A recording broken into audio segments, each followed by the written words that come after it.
अस्सलामु अलैकुम वरहमतुल्लाहि वबरकातुहू। क्या आपने कभी गौर किया कि इस दुनिया के अंदर हजारों करोड़ों नियामतें हैं? ये सारी नियामतें किसके लिए बनाई गई?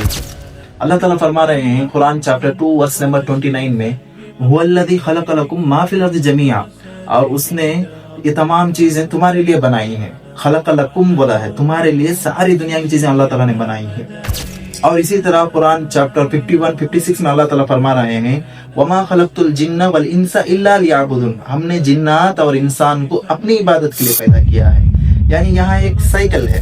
अल्लाह ताला फरमा रहे हैं पूरी दुनिया की चीजें इंसान की खिदमत के लिए, इंसान के लिए पैदा किया गया है, और इंसान और जिन्नात को अल्लाह ताला अपनी इबादत के लिए पैदा किया गया है। अब इसका क्या प्रूफ है, इसका क्या एविडेंस है कि अल्लाह ताला ने पूरी दुनिया की चीजें इंसान की खिदमत के लिए पैदा किया गया है?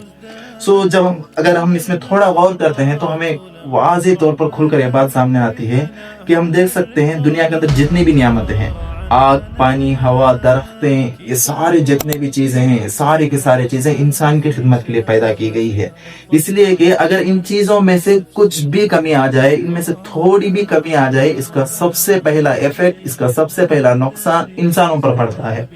और ह्यूमन पॉपुलेशन इतनी ज्यादा है, अगर इनमें से कुछ भी नुकसान हो जाए, कुछ भी कमी आ जाए, ये नेचर में जितने भी चीजें उसको कुछ भी नुकसान नहीं होता। तो इससे हमें मालूम होता है ये सारी चीजें इंसान की खिदमत के लिए पैदा की गई है। इसलिए ही जब इनमें कमी आ जाती है तो इंसानों को सबसे पहले नुकसान होता है। और इसका उल्टा जब इंसानों की आबादी में, ह्यूमन पॉपुलेशन में कमी आती है तो इनमें से कुछ भी फर्क नहीं पड़ता। इससे ये बात खुलकर वाज़ेह तौर पर सामने आ जाती है, दुनिया के अंदर जितनी भी चीजें हैं सारे के सारे चीजें इंसानों के लिए पैदा की गई है, और इंसान पैदा किया गया है खुदा की इबादत के लिए।